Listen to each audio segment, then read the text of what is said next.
Boa noite, pessoal. Eu vou aguardar aqui alguns instantes só para que vocês me deem aí o ok, se está todo mundo me ouvindo bem, se a imagem está boa, se o microfone está funcionando direitinho. Esperar também o pessoal chegar, né? Então, bom, tá tudo bem aí então, né? Vamos dar uma... Opa! Tem mais gente aí? Podemos começar então, vamos começar com uma... o Leandro está pedindo para esperar um pouquinho, para a gente começar, né? Então vamos esperar.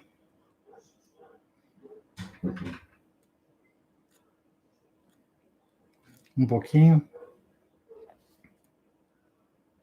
Ok. Boa noite, Matheus Godoy. Salve Maria, Ana Paula. O pessoal chegando aqui.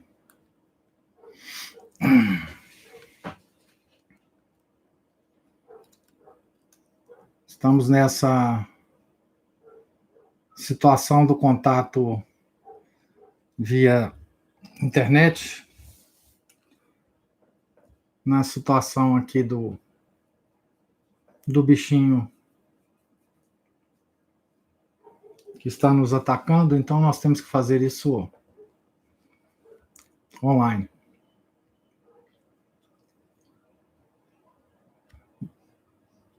Então, vamos iniciar com uma oração. Em nome do Pai, do Filho e do Espírito Santo. Amém. Ave Maria, cheia de graça, o Senhor é convosco. Bendita sois vós entre as mulheres, e bendito é o fruto do vosso ventre, Jesus. Santa Maria, Mãe de Deus, rogai por nós, pecadores, agora e na hora de nossa morte. Amém. São Pedro de Alcântara, rogai por nós. São Felipe Neri, rogai por nós. São Francisco de Paula, rogai por nós. Nossa Senhora de Fátima, rogai por nós. Em nome do Pai, do Filho e do Espírito Santo. Amém. Então, nós estamos nesse clube de leitura, né? Realizando a leitura do livro do Hilary Belloc, né? As Grandes Heresias, e já passamos, né? Por algumas heresias importantes, né? O Islã, a heresia ariana, não é isso? E agora nos defrontamos com a heresia chamada albigense, ou a dos cátaros, né? Eu já tinha lido alguma coisa desse capítulo 4 num encontro que a gente teve já há algum tempo, e eu resolvi recomeçar a leitura desse capítulo, porque muita coisa pode já ter perdido, muita coisa pode já ter sido esquecido, né, da nosso último encontro, e eu então vou começar aqui o capítulo 4. Né? O título do capítulo 4, né, o ataque à albigense.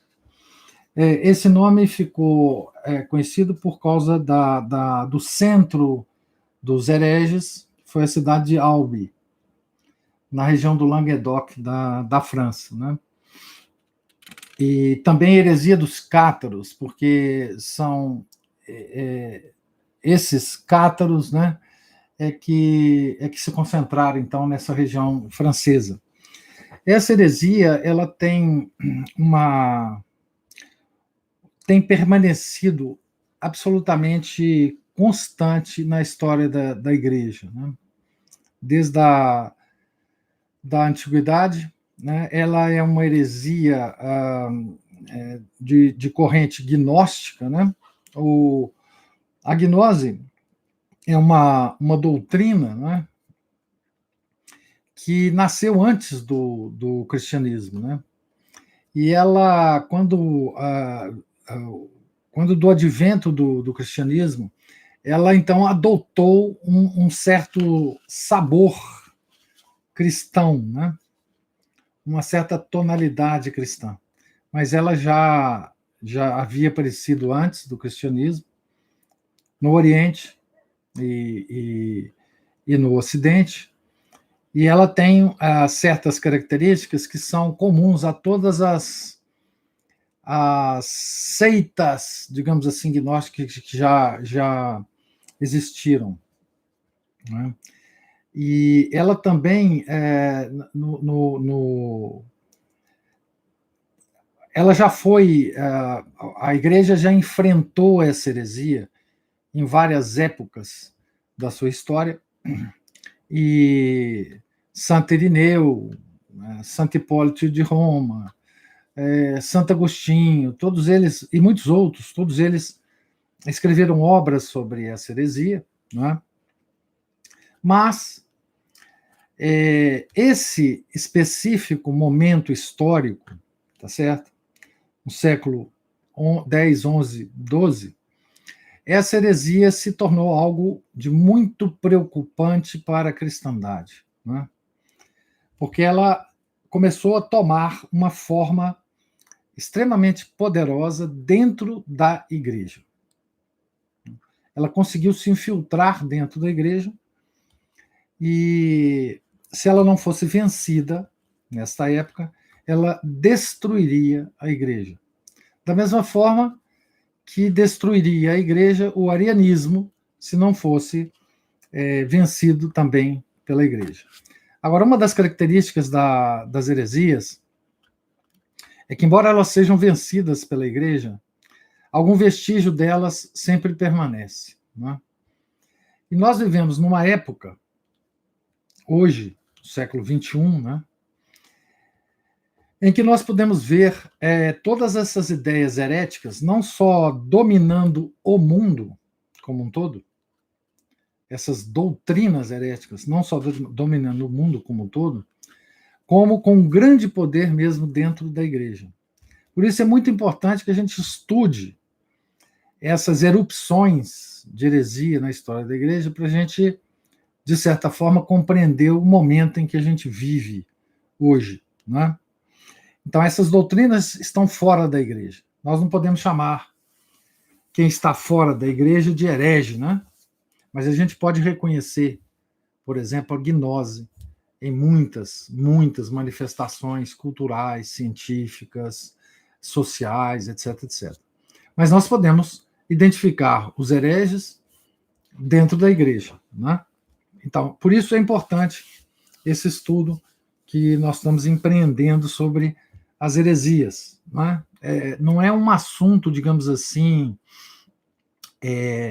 só para diletantes ou só para pessoas que se interessam por história, enfim. Esse estudo é para pessoas como nós, né, que queremos entender o que está acontecendo no tempo moderno, dentro da igreja, né, atualmente, enfim, todas essas coisas. Né? Então, as características que tomou esse grupo gnóstico vai ser, então, essas características vão ser descritas aqui pelo Belo, que nesse belíssimo texto dele, que é o livro, e especialmente esse capítulo. Né? Então, começando a ler, né? O Ataque Albigense, capítulo 4. Para vocês que têm o livro, está na página 81. Né? No coração da Idade Média, justamente quando ele se aproximava de sua fase mais esplêndida, o grande século XIII, surgiu, e foi por um momento completamente vencedor, um poderoso e singular ataque contra a Igreja Católica e contra toda a cultura que ela sustentava. O século XIII é uma unanimidade entre os historiadores da Igreja, né, que foi o ápice da cristandade. Né? Até lá, até o século XIII, a cristandade conseguiu crescer e, digamos assim, o imaginário cristão dominar grande parte do mundo ocidental, né? E de lá para cá, todos também, de certa forma, concordam com isso, né? De lá para cá foi um descenso, mas continuemos, né? Esse foi um ataque não somente contra a religião que construiu nossa civilização, mas contra a própria civilização. E seu nome registrado pela história é a heresia albigense. Então, o ataque foi tão forte, né, que se ele conseguisse êxito, né, ele destruiria a igreja e destruiria toda a civilização que ela suportava, digamos assim, a conhecida civilização ocidental, né? No caso dessa grande luta, devemos proceder como no caso de todos os nossos outros exemplos, examinando, em primeiro lugar, a natureza da doutrina que se opunha contra o corpo das verdades ensinadas pela Igreja Católica. A falsa doutrina, da qual a versão dos albigenses foi o principal exemplo, esteve sempre latente de várias formas entre os homens, não somente na civilização da cristandade, mas toda vez e em todo lugar em que os homens tiveram de ponderar sobre os problemas fundamentais da vida. Isto é, sempre. É o que eu digo. Essa forma de pensamento, essa doutrina é pré-cristã, né? Mas aconteceu que essas ponderações ocorreram com efeitos concentrados naquele momento da história. Foi então que as falsas doutrinas que estamos prestes a examinar se sobressaíram de forma mais evidente e podem, assim, ser mais claramente apreciadas. Pelos efeitos que a heresia teve quando esteve no seu ponto mais alto de vitalidade, podemos estimar os males que doutrinas similares ocasionam, seja quando for que apareça. E aqui essa última frase vai bem de encontro com o que o Leandro fala aí no chat. Conhecendo as heresias, conhecemos melhor a doutrina verdadeira. Exatamente. Né? E a gente também adquire a capacidade de identificar vestígios desses erros antigos na modernidade e na atualidade. Né? Algumas frases, alguns termos, algumas expressões são características dessa doutrina. Então, nós vamos, digamos assim, exercitando esse ouvido, né, para nos proteger, inclusive. Né? Durante o período cristão, esse permanente problema da mente humana dilatou-se em 3 grandes ondas, das quais o episódio albigense foi somente o mais central. Só aqui uma coisa que é importante dizer é o seguinte: como registro para vocês, né,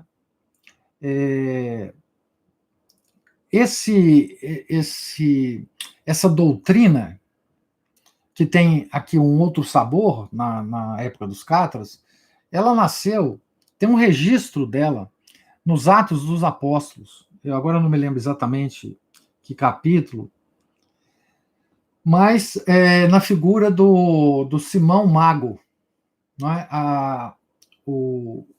Quem quis, o indivíduo que quis comprar, né, São Pedro, comprar dele o poder de fazer milagres, né? Daí, inclusive, a expressão simonia, né?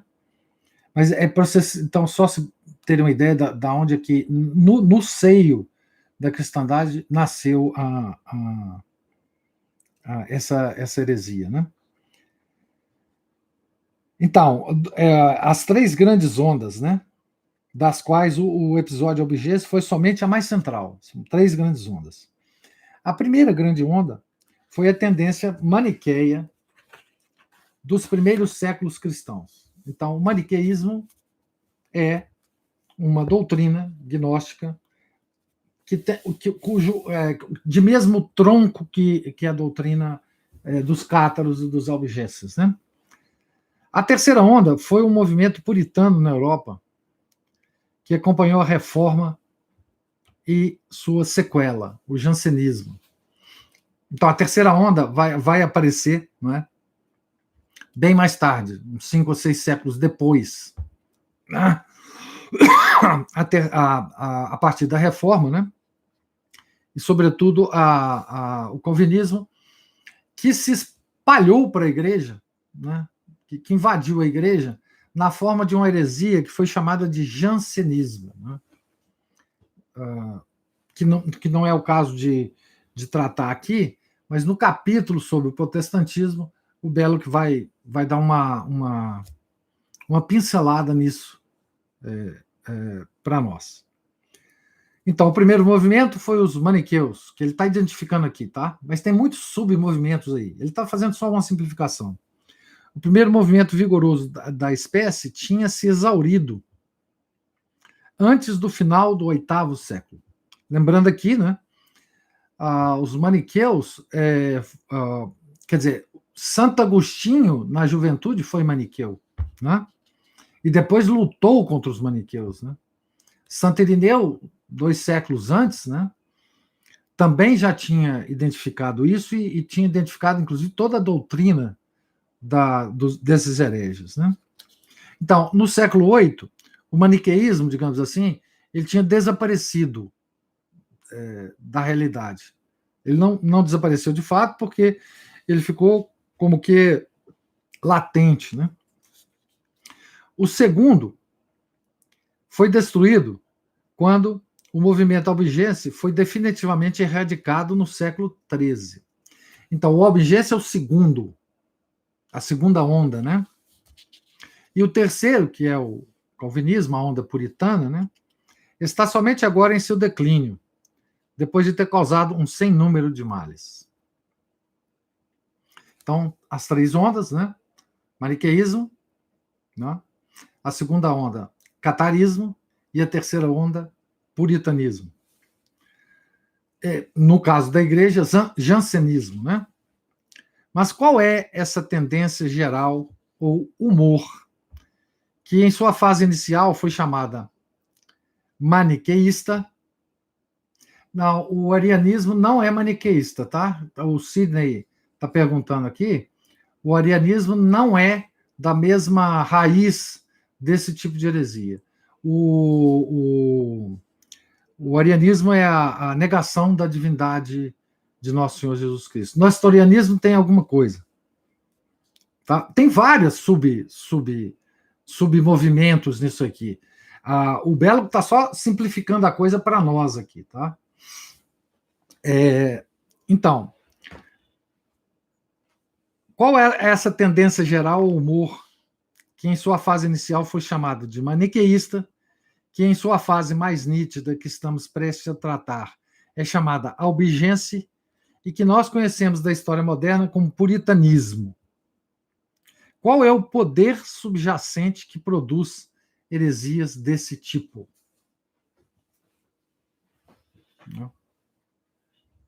Então vamos ver a análise extraordinária do Belo aqui, extraindo para nós o que essas coisas têm em comum, né? Para responder esta importante questão, devemos considerar a principal verdade da Igreja Católica, que pode ser resumidamente colocada da seguinte forma: a Igreja Católica está fundada no reconhecimento da dor e da morte. Essa é a primeira expressão, né, dessa verdade. Né? Na sua forma mais completa, a sentença pode ser escrita: A Igreja Católica está radicada no reconhecimento do sofrimento e da mortalidade e na sua afirmação de oferecer uma solução ao problema que apresentam o sofrimento e a mortalidade. Então, essa é a primeira coisa que Belo coloca. Né? Esse problema é geralmente conhecido como o problema do mal. O problema do mal. Tá certo? Como podemos considerar o glorioso destino do homem no céu como seu objetivo, o céu como seu objetivo, e seu Criador infinitamente bom e onipotente, quando nos encontramos sujeitos ao sofrimento e à morte? Então, não desprezemos este problema. Esse problema é um problemão. Tá certo? Para todos os seres humanos, de um modo geral. Sobretudo, para aqueles que não são católicos, ou não são católicos, enfim. O termo católico hoje passou a ser até um pouco equívoco, né? Mas, enfim, para o católico que conhece a tradição da igreja, que conhece a doutrina da igreja, né? Esse problema é um problema que pode nos tomar a imaginação e nós ficarmos presos a esse problema. Tá? Então, não desprezemos esse problema. Temos que entender como é que esse problema se fixa na mente do homem. Não é? Vou repetir. Como podemos considerar o glorioso destino do homem, o céu como seu objetivo, seu Criador infinitamente bom e onipotente, quando nos encontramos sujeitos ao sofrimento e à morte?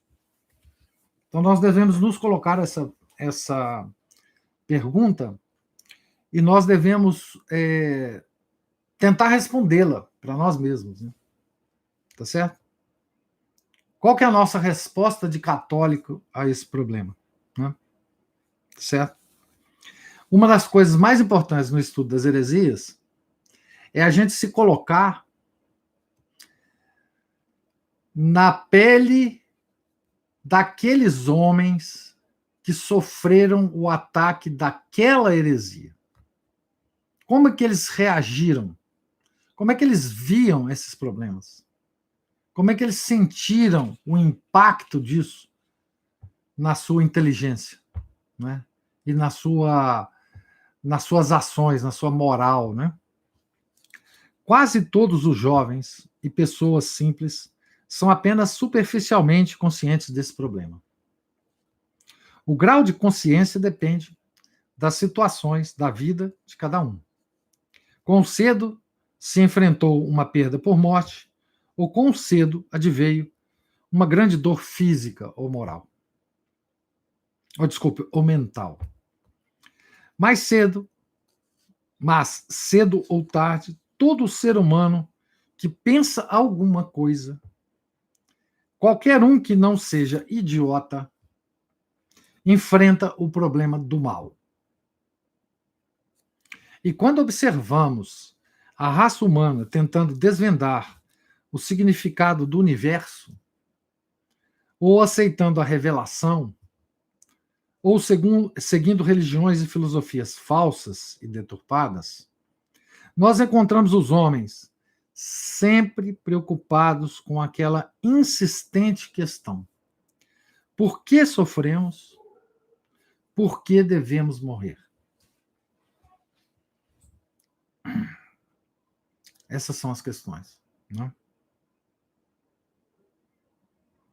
E para essas duas questões há milhares de saídas. Todas falsas, exceto a da Igreja Católica, obviamente. Muitas soluções para o enigma torturante foram propostas. O Belloc vai dar aqui, como uma caricatura, né, as principais soluções que foram dadas pelos homens para este enigma. Tá certo? Então ele diz: a mais simples e básica é não enfrentar o enigma, a fuga, não é? Desviar os olhos do sofrimento e da morte. É a mais simples e básica. Fingir que eles não existem, ou quando eles se impõem sobre nós tão insistentemente que não podemos manter o fingimento, esconder então nossos sentimentos. Faz parte também desse péssimo método de tratar o problema o não mencionar o mal e o sofrimento e tentar esquecê-los o máximo possível. Aqui nós temos, por exemplo, uma tendência moderna do pensamento positivo, não é isso? Então, não pensa nada negativamente, não pensa nada, coisas más na sua cabeça, tá certo? Você mantém o pensamento positivo e tudo vai ser resolvido, tá certo? Não vai ter problema. Então, esquece as coisas ruins e só pensa nas coisas boas, né?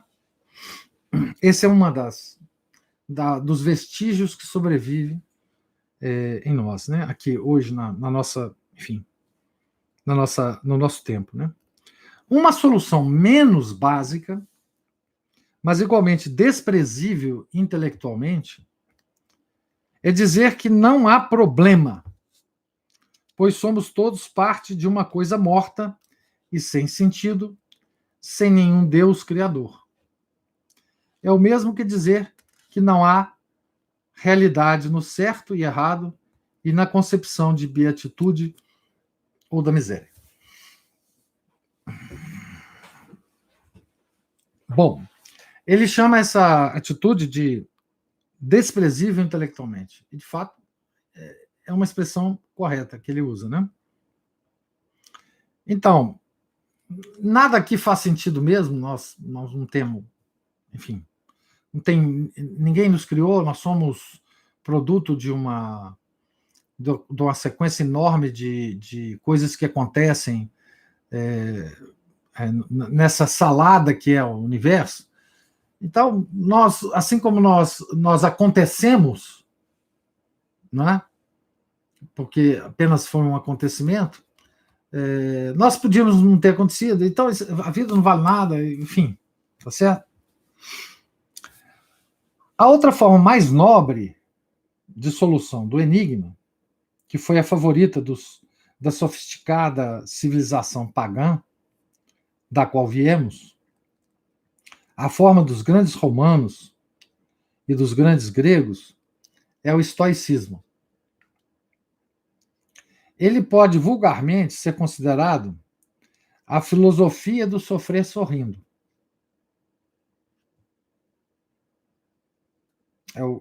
A caracterização que o Belo faz do estoicismo, né? Tem sido chamado por alguns acadêmicos a permanente religião da humanidade, o estoicismo. Mas não é nada disso, pois o estoicismo não é absolutamente uma religião. Ele tem pelo menos a nobreza de encarar os fatos, mas não propõe nenhuma solução. É completamente negativo. Então, essa é a terceira forma de tratar o problema do mal. A quarta forma, que ele vai descrever aqui, ele começa assim: profunda, mas desesperada, é a solução encontrada na Ásia, do qual o grande exemplo é o budismo. A filosofia que chama o indivíduo de ilusão nos desafia a nos livrarmos do desejo para alcançar a imortalidade e almeja a submersão na vida impessoal do universo. Ou seja, o budismo é uma forma de materialismo, né? Uma forma sofisticada de materialismo, né? São as quatro formas aí, né? Agora vem a solução católica. Ele diz: todos nós conhecemos. Não que a Igreja Católica tenha proposto uma solução completa para o mistério do mal. O Leandro pergunta aqui, essa visão de dizer que não há problema é do budismo. Do budismo. Não. A visão do budismo é que nós vivemos num universo ilusório e que para nós sairmos dessa ilusão, nós devemos almejar a submersão, nossa submersão na vida impessoal do universo, que eles chamam de Leandro, estou ali Leandro aqui, eles chamam de Nirvana, tá certo? É o não ser. No fundo, o budismo é agnóstico, tá? Porque quando ele almeja o não ser, ele tem uma atitude antimetafísica, ele é contra o ser. E se você é contra o ser, você é contra o ser primeiro, que é Deus, né? O ser por excelência, né? Então, não que a Igreja Católica tenha proposto uma solução completa para o mistério do mal, pois nunca foi nem a alegação, nem a função da Igreja explicar a natureza integral de todas as coisas, e sim salvar almas. Mas a Igreja Católica tem, para esse problema particular, uma resposta definitiva no interior de seu campo de ação. Ela diz, em primeiro lugar, que a natureza humana é imortal e feita para a beatitude, para a visão de Deus, na sua glória. Em segundo lugar, que a mortalidade e a dor são o resultado da queda do homem. A visão da queda para a Igreja e para os verdadeiros católicos não é uma visão de uma metáfora. É muito bom deixar bem claro isso, né? A queda é uma coisa que aconteceu na realidade, tá certo? Aconteceu na realidade. É doutrina firme da Igreja que os 3 primeiros capítulos do Gênesis devem ser interpretados literalmente. Tem um decreto, né, de São Pio X a esse respeito, sobre a literalidade dos 3 primeiros capítulos do Gênesis. Aquilo aconteceu mesmo. Não é uma metáfora, não é um mito, não é uma historinha da carochinha. Tá certo? Então, ela afirma que a mortalidade e a dor são resultados da queda do homem. Ou seja, de sua rebelião contra a vontade de Deus. Né? A queda foi causada pela rebelião de Adão e Eva contra a vontade de Deus. A Igreja diz que, desde a queda, nossa vida mortal é um sofrimento e um teste em que, conforme nosso comportamento, recuperaremos, mas através dos méritos do nosso Salvador, a imortal beatitude que perdemos. Então, a visão da Igreja é que isto é um período de passagem nossa. Nós perdemos essa beatitude com os nossos pais, Adão e Eva, e através da encarnação da segunda pessoa da Santíssima Trindade, nós podemos, usando os seus méritos, voltarmos a essa beatitude que nós perdemos. O maniqueu, então, essa é a solução católica. Então, essa é a posição católica diante do problema do porquê sofremos e porquê devemos morrer. Tá certo? E também as outras 4 posições da humanidade, digamos assim. Numa espécie de simplificação que o Belo está fazendo aqui, só para a gente entender. E a gente pode pegar essas 5 posições, excluindo a católica, as 4 outras posições, e identificar pessoas nesse mundo de, meu Deus, atuais, que estão vivendo conosco, né? Através das suas opiniões e das suas ações, mais ou menos a que corrente essas pessoas se filiam. Se a gente tiver uma boa capacidade de observação, é um joguinho até interessante da gente fazer, né? Eu costumava fazer isso quando eu tinha mais paciência e mais tempo. No meu blog, eu identifiquei alguns cátaros, digamos, modernos, né? E descrevi por que eu achava que eles eram cátaros, né? Por exemplo, né? Então, o maniqueu estava estupefato com a experiência ou perspectiva do sofrimento e pelo apavorante fato de que sua natureza estava sujeita à mortalidade. Então, ele estava tão estupefato, né, que se refugiou na negação da divindade onipresente do Criador.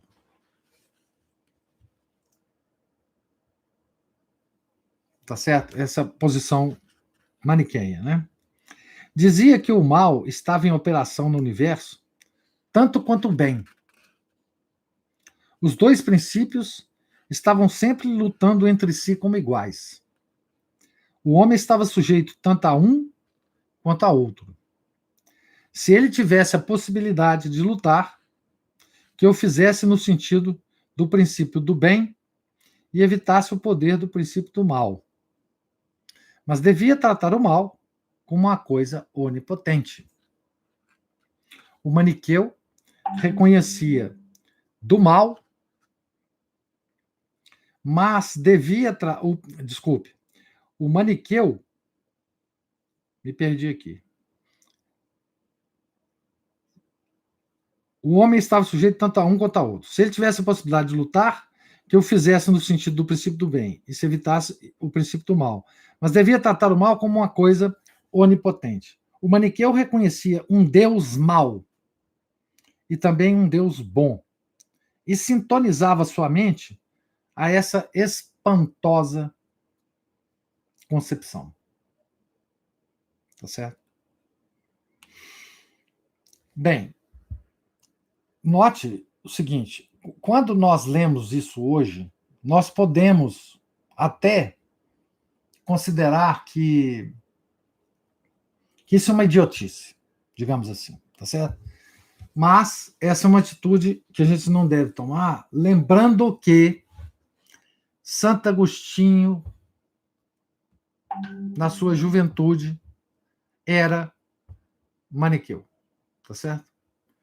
Deixa eu desligar aqui esse negocinho que está fazendo barulho. Então, essa concepção, ela tem a sua sedução, certo? Ela tem a sua sedução.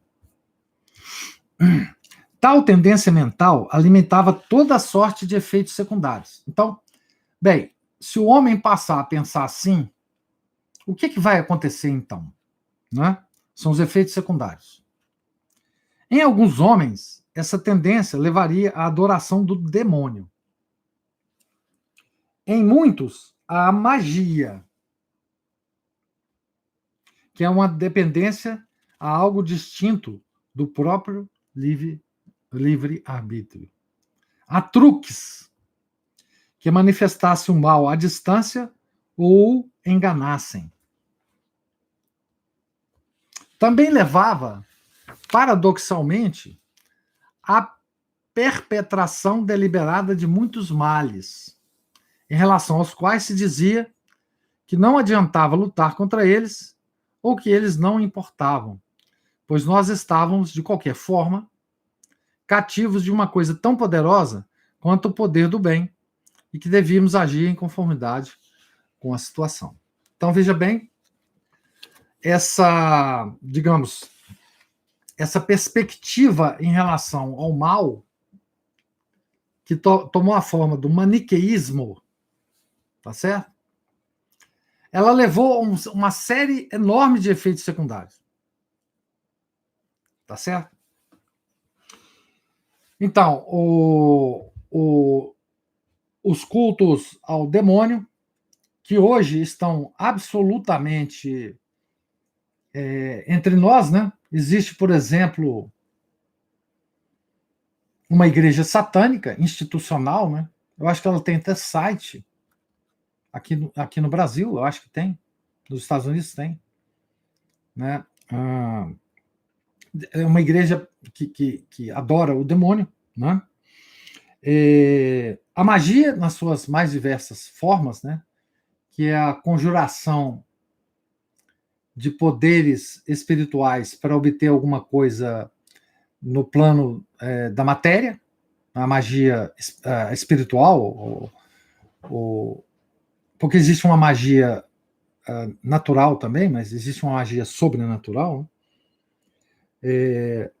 Enfim, existe também aquela velha desculpa, não sei se vocês já ouviram falar disso. Um indivíduo comete um crime e a defesa dele é o seguinte: olha, eu não pude evitar, tá certo? Por diversas razões. Né? Hoje em dia tem várias razões, né? Eu fui criado na favela, meu pai bateu muito em mim, minha mãe era prostituta, enfim, tá certo? E vários movimentos políticos no Brasil e no exterior defendem essa posição. Esta posição é maniqueia. Tá certo? Essa posição é maniqueia. Então, tá aí conosco, né? Hoje. Ainda bem que eu não tô lá no ISP, porque eu posso fumar um cigarrinho aqui. Lá no ISP eu sou proibido de fazer isso. Mas uma coisa, o maniqueu, de qualquer tendência, sempre sentiu. A matéria pertence ao lado mal das coisas. Tá certo? A matéria é má. Nem o maniqueu aqui, eu faço, inclusive, uma observação aqui.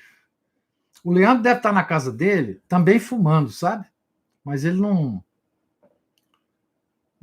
agora ele está me falando aqui, que é só eu pedir que eles liberam lá para mim. Não acredito nisso não, viu? Tem muita gente lá, eu conheço pessoalmente, gente que não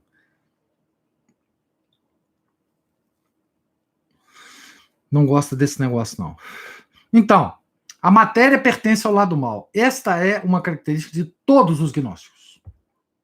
Não só dos maniqueus. Nós vamos ver os cátaros aqui. De todas as seitas gnósticas. Todas. Não é? Apesar de poder existir o mal espiritual, o bem, para eles, maniqueus, é completamente espiritual. Olha que coisa incrível. Incrível. Vocês vão ver que tipo de coisa vai dar essas concepções, tá? Então, a matéria é má. Tá certo? Eles admitem que pode existir um mal espiritual. Ou mal espiritual. Mas o bem pertence completamente ao reino espiritual. Vocês me digam, por favor, o seguinte: não é essa a concepção dos espíritas? Que nas suas sessões recebem essas criaturas do mundo sobrenatural e elas são sempre boas?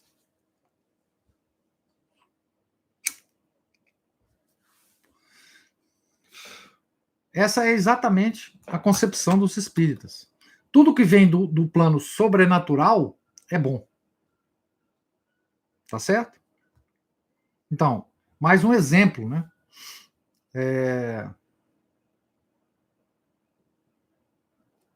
Mais um exemplo, a Camila com K aí participando. Mais um exemplo de coisas completamente atuais, como diz o próprio texto aí do ISPA, com relação à palestra de hoje, né? São coisas atuais. Tá? Isso é algo que você encontra não somente nos primeiros maniqueus, não somente no albigense da Idade Média, mas também no mais moderno dos puritanismos remanescentes. Então, o puritano, ele acha que a matéria é má. Tá certo? Ele acha que a matéria é má. As coisas materiais são más. Né? Tá certo? Então, essa é uma característica que é comum a todo o ramo gnóstico da doutrina, né? Essa característica parece indissociavelmente conectada com o temperamento maniqueísta em suas diversas formas. Então, ela forma um temperamento nas pessoas que adotam essa doutrina. A Camila com C também está lá. É Camila com K, Camila com C, é muita Camila. Essa concepção foi adotada pelos essênios. Os essênios são pré-cristãos. Também sobreviveram depois, né? Sim. Toda forma de puritanismo, né? Essencialmente gnóstica, nesse sentido, né? Maniqueia. Então, essa característica gera um temperamento, tá certo? A matéria está sujeita à corrupção e é, portanto, má. Ela é má porque ela está num processo de corrupção. A matéria do nosso corpo é má, tá certo? A matéria de todo o universo é má. Nossos corpos são maus. Nossos apetites são maus, que nos levam em direção à matéria. Tá certo? Nossos apetites são maus. Essa ideia se ramifica em toda sorte de detalhes absurdos.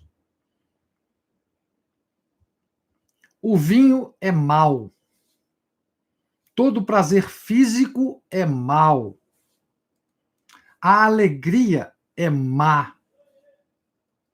A beleza é má.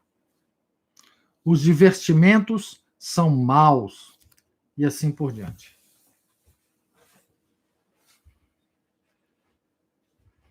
Qualquer um que leia os detalhes da história albigense ficará impressionado com a atitude singularmente moderna desses antigos hereges. Pois eles tinham a mesma origem que a dos puritanos, que ainda, infelizmente, sobrevivem entre nós. O Belo que teve... Fumar cigarro é mal, né? O Belo que teve a felicidade, né, de morrer na década anterior, né, à revolução pela qual a igreja passou. Porque, senão, ele iria ver o vestígio disso, né? E às vezes não só vestígio, né? Não só nos puritanos, né? Nos protestantes, né? Mas também nos católicos. Né? Nós católicos, né? Assumimos essas posições. Né? Essas são as linhas mestras que foram completadas em detalhe quando o movimento albigense se espalhou. Nossos corpos são materiais, eles decaem e morrem. Portanto, foi o Deus mau que fez o corpo humano, ao passo que o Deus bom fez a alma. Assim também nosso Senhor estava apenas aparentemente vestido de um corpo humano. E aqui a gente volta ao docetismo, lá do início do cristianismo, que afirmava que Nosso Senhor era apenas uma aparência espiritual, como se um anjo se materializasse, né? Mas nada daquele corpo de Nosso Senhor era coisa material. Né? Portanto, daí você pode. O docetismo tirava as várias conclusões. Por exemplo, Nosso Senhor, por não ter um corpo material, não sentia dor. Portanto, a crucificação do Nosso Senhor, o sofrimento da paixão, etc., etc., foi um teatrinho que Nosso Senhor fez. Ele fingiu que estava sentindo dor, né? Na flagelação. Ele também fingiu que estava sentindo dor. Porque, é claro, o corpo espiritual não sente dor, né? E o corpo dele era espiritual. Né? Então, Nosso Senhor estava aparentemente vestido de um corpo humano. Apenas aparentemente sofria. Bom, se Nosso Senhor já era um ser espiritual antes da crucificação, não houve ressurreição. Tá certo? Então, os docetistas e, portanto, esses todos aqui negam a ressurreição de Nosso Senhor Jesus Cristo. Tá certo? Então, vocês imaginam, isso tudo constitui o temperamento de um gnóstico ou de um maniqueu.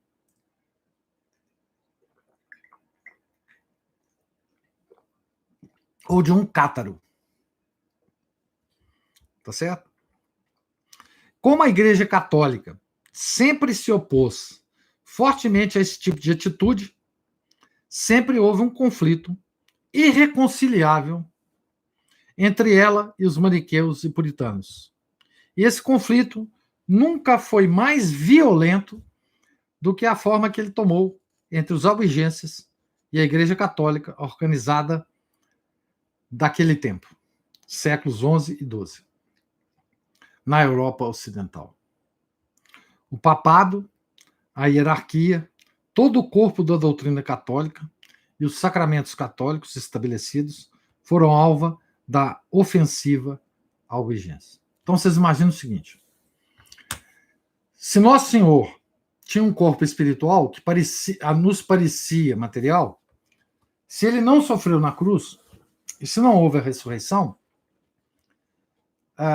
não há sacramentos. Tá certo? Então, eles defendiam, não é?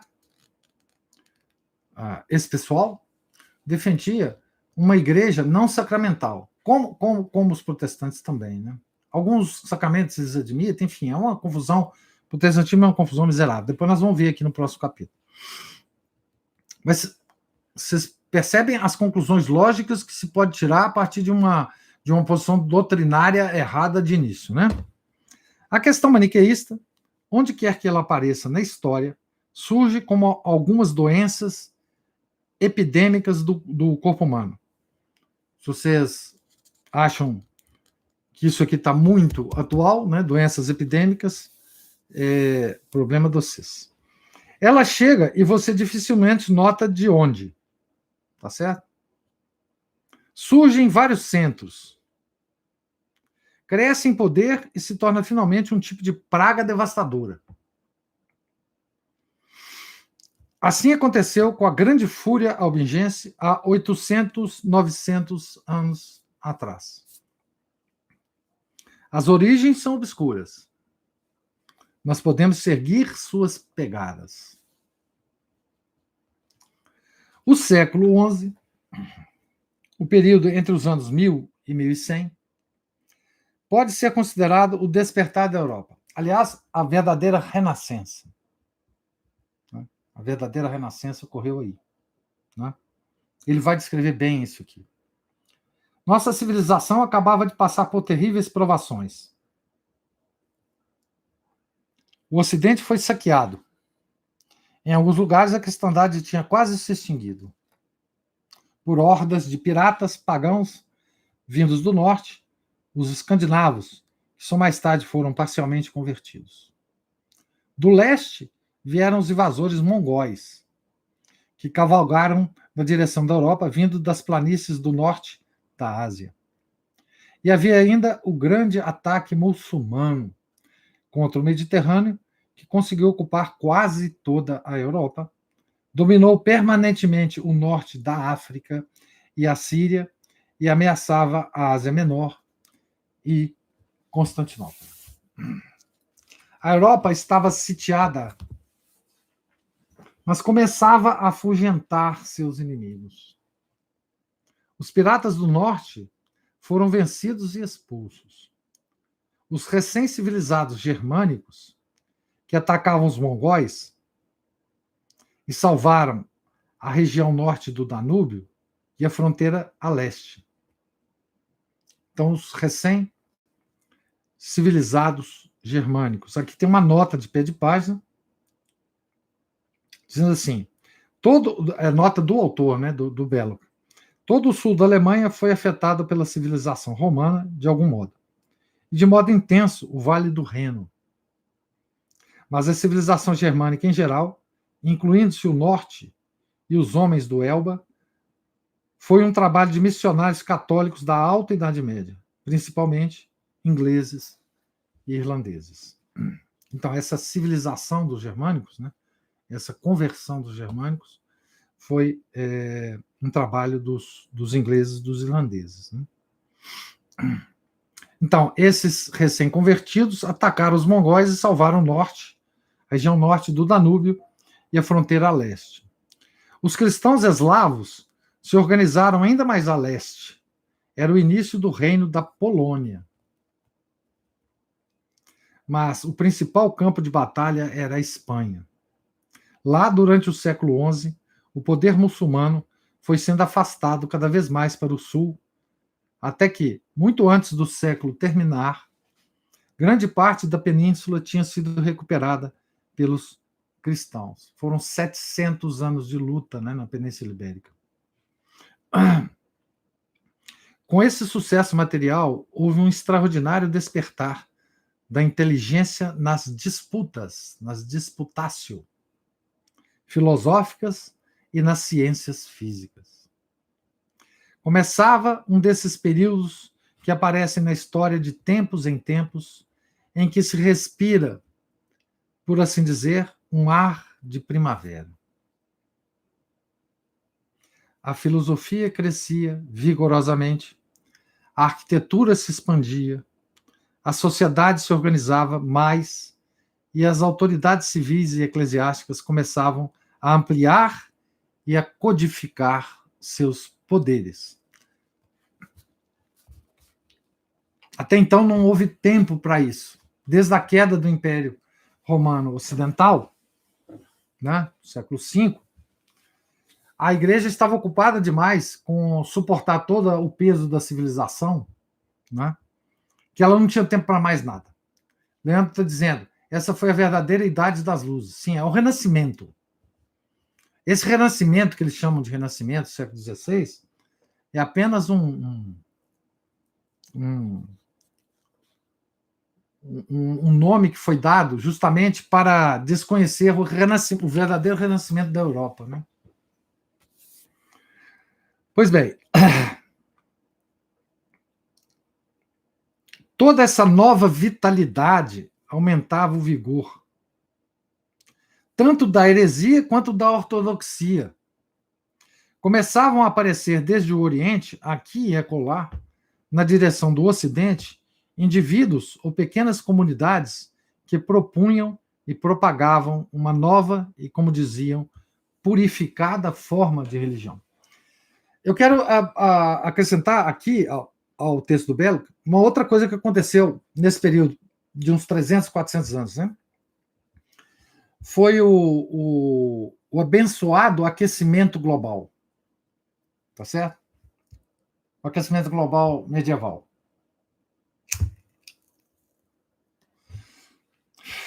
Esse aquecimento global trouxe toda uma forma de agricultura, de vegetação, de beleza natural extraordinária. Claro que hoje ninguém comenta isso, porque esse aquecimento medieval ele foi simplesmente filtrado de todos os gráficos de aquecimento por aí. Né? Pura pura farsa da discussão do aquecimento global hoje, né? Porque se eles admitem que houve um aquecimento global lá na Idade Média, eles não podem ligar esse aquecimento global à ação do homem, né? Enfim, é o que eles querem fazer hoje, né? Nós é que produzimos o aquecimento global. Mas esse é só um detalhe. Então, toda essa nova vitalidade aumentava o vigor, tanto da heresia quanto da ortodoxia. Começavam a aparecer desde o Oriente, aqui e acolá, na direção do Ocidente, indivíduos ou pequenas comunidades que propunham e propagavam uma nova e, como diziam, purificada forma de religião. Eles eram os puros, né? Os puros. Na Idade Média não teve uma campanha de conscientização contra o crescimento global, graças a Deus, né? Então, esses eram os puros, eles tinham uma forma purificada de religião. E nós, católicos daquela época, éramos os impuros. Né? Os impuros. Na antiguidade, nos chamavam de supersticiosos. Era dos adjetivos que usavam contra nós na antiguidade. Nós éramos a religião da superstição. E agora nós somos impuros. Né? Essas comunidades tinham alguma força nos Balcãs, aparentemente, antes de surgirem na Itália. Parece que tinha certa força no norte da Itália. Norte da Itália, hein? Guarda bem, hein? Norte da Itália. Antes de aparecerem na França, embora tenha sido a França o palco da última grande luta. Sul da França.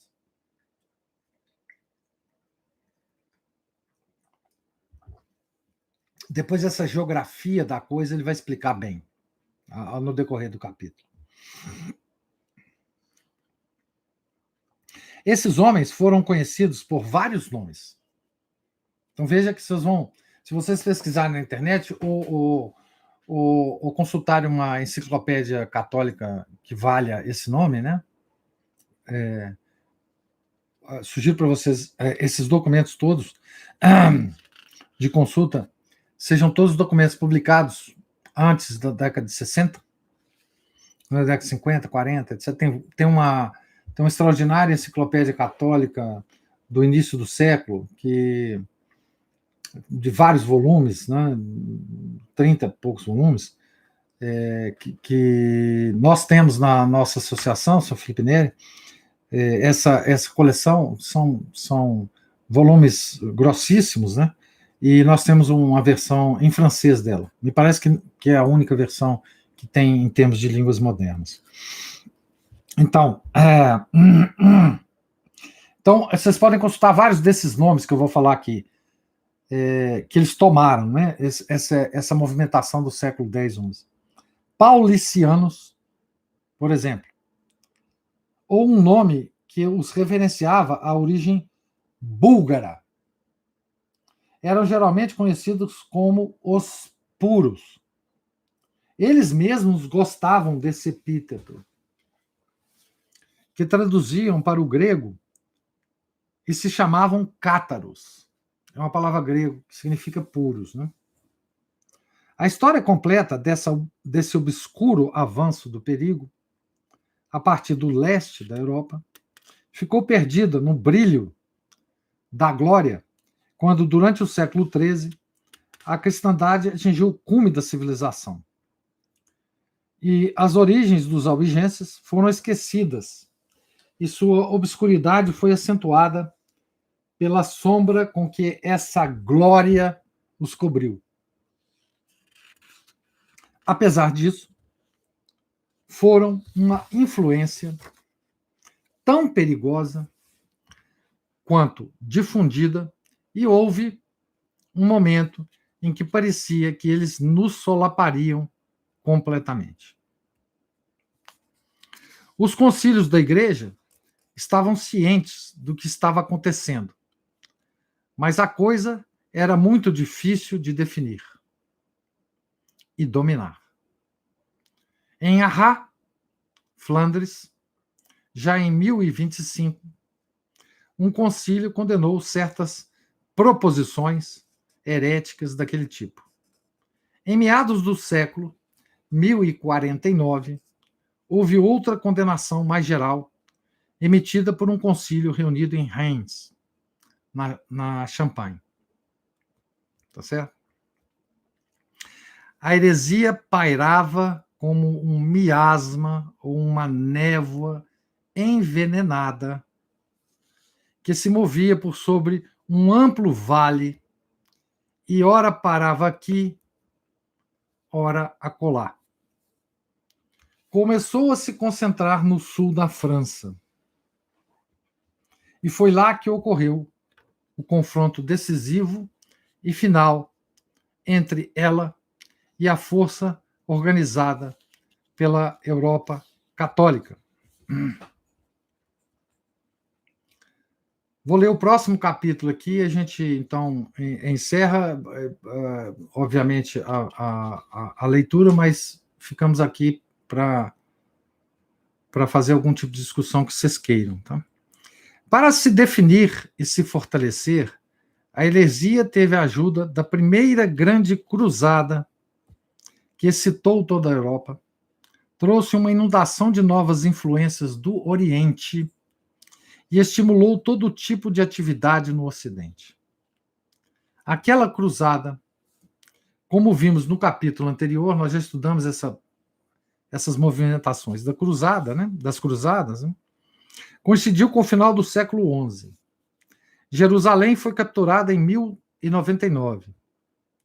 Foi no século seguinte, no século XII, que seu efeito se manifestou. Foi uma época de grandes avanços.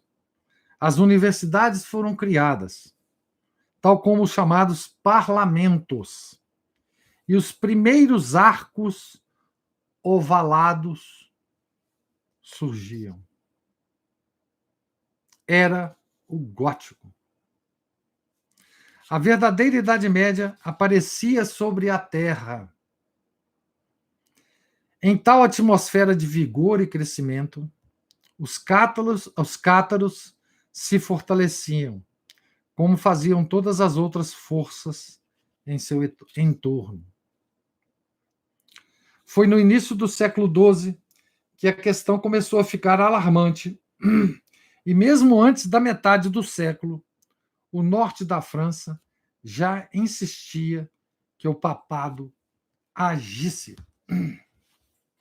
Pois bem, o gótico, o Leandro está mencionando aí, o gótico é uma forma arquitetônica que até hoje nos deixa catatônicos, né? Entrar numa igreja gótica, né? É uma experiência absolutamente extraordinária, mesmo para quem não seja católico, né? Toda a estrutura do prédio, né, faz com que a gente olhe para o alto, né? Quando a gente entra numa igreja gótica, a gente a nossa atenção não é chamada para as coisas que estão no nosso nível, né, de visão. Nós olhamos para cima, né? É como se o nosso pescoço fosse puxado, né? Tem até perigo de você deslocar o pescoço quando você entrar, né? É como se todo mundo que entrasse ali, né, desse glória ao ser que está acima, né? Tá certo? Sim, nessa época foram criados os primeiros parlamentos, né? Não, o parlamento político, né? E as primeiras universidades, né? Vocês vejam que época absolutamente extraordinária, né? E é claro que hoje, se a gente vai ver as universidades, você vai falar para mim, poxa, professor, mas criar as universidades, que mancada que a igreja deu, né? Mas, na verdade, a história das universidades é outra coisa, né? Quando elas foram criadas de uma maneira extraordinária, né? e com objetivos extraordinários também. Depois as coisas, a partir do século XIII, as coisas foram sempre decaindo, né? Então, aqui, até nessa parte do livro, eu estou na página 86, mais ou menos na metade dela, nós temos, digamos assim, o sabor da heresia, né? Nós sentimos o cheiro da heresia, tá certo?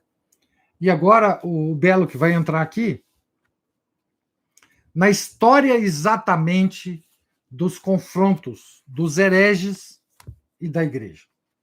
E aqui é bom a gente já antecipar, né, que a forma com que a igreja tratou os cátaros é uma forma que vai ferir os sentimentos dos bonzinhos modernos, das pessoas de alma pura, né? Dos modernos que se ofendem com qualquer coisa, até com meme da internet. Hoje em dia, os modernos estão sendo ofendidos, né? Então, preparem-se para vocês verem como que a igreja age, ou agia, desculpe, como que a igreja agia, né? Quão diferente é, né, de hoje, né? Como é que se resolvia um problema depois de identificar o problema e tentar todas as outras soluções para o problema. Então, a igreja agia de forma absolutamente precisa e determinada, né? O Leandro diz aqui, parece-me que as pessoas de hoje são cátaros práticos. Sim, porque agem como se o mundo fosse mal e precisasse ser corrigido. Daí toda a questão do controle populacional, aborto. Exatamente. Não, os cátaros, vocês vão ver, eles eram abortistas. Eles tinham um ritual de eutanásia. Eles eram veganos, eu não posso dizer, mas eles eram vegetarianos, tá certo? Eles eram pacifistas. Todas essas características vão aparecer ao longo desse negócio aqui. Então, movimento vegano, vegetariano, os pacifistas de hoje, o Greenpeace, não se das contas, parará, todo esse pessoal é cátaro. Todo esse pessoal é cátaro. O catarismo é uma coisa assim absolutamente evidente hoje. Não precisa de ninguém ensinar para você. Depois que vocês lerem, nós lermos esse capítulo, vocês vão estar completamente equipados para a detecção de cátaros na esquina da casa de vocês.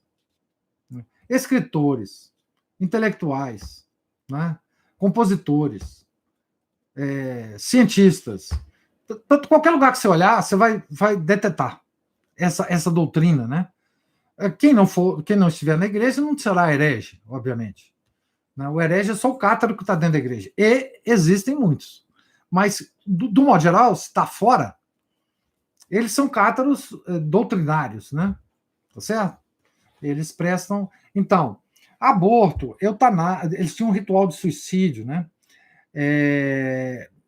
Pacifismo, eles eram contra qualquer tipo de guerra. Que mais? Enfim, todas essas características de hoje, né? Se eles fossem modernos, eles seriam a favor do aquecimentistas, né? O pessoal que acha que o mundo vai acabar porque o aquecimento global está aí, né? Enfim, vocês já pegaram a noção da coisa aqui, né? Organismos internacionais inteiros são cátaros. A ONU inteira é cátara. Hoje está muito comum, né, por causa da situação que nós estamos vivendo, né, a OMS. A OMS é cátara. Tá certo? Enfim, a Unesco. Tá certo? Pois bem, então, eu pergunto se há mais algum tipo de ambientalismo, eutanásia, etc. É necessário corrigir a natureza má da ciência, senão o homem irá sofrer. Exatamente. Essa coisa da ciência vai acabar com o nosso sofrimento e nós vamos viver cada vez mais anos, né? Felizes e sem dor. Esse horrorador do mundo moderno, né? Essa quantidade de remédio que tem contra a dor, isso tudo é um vestígio cátaro. Né? Eu não estou defendendo aqui que as pessoas têm que sentir dor se tiver um remédio para aliviar. É porque as pessoas nem chegam a sentir dor, né? Elas já tomam a coisa para... E não é só dor física, né? Dor moral também, dor espiritual, dor mental. Ninguém suporta mais isso, né? Então, é nesse sentido que eu estou falando, né? Mas eu quero, então, só colher aqui se há algum tipo de observação a mais, e se não houver, a gente encerra essa transmissão. Eu quero agradecer a todos a presença e a paciência, tá certo? Eu espero que a gente nos encontre pessoalmente, mas, enfim, em algum momento desse ano, quem sabe, se eles não nos proibirem até o final do ano de sair de casa, e para a gente, então, fazer um encontro pessoal, tá certo? Então, me permitam, então, fazer uma... Vamos ver se a OMS vai deixar, exato. Vamos fazer, então, uma oração para encerramento da transmissão. Em nome do Pai, do Filho, do Espírito Santo. Amém. Ave Maria, cheia de graça, o Senhor é convosco. Bendita sois vós entre as mulheres, e bendito é o fruto do vosso ventre, Jesus. Santa Maria, Mãe de Deus, rogai por nós, pecadores, agora e na hora de nossa morte. Amém. São Pedro de Alcântara, rogai por nós. São Francisco de Paula, rogai por nós. São Felipe Neri, rogai por nós. Nossa Senhora de Fátima, rogai por nós. Em nome do Pai, do Filho, do Espírito Santo. Amém. Fiquem com Deus todos vocês.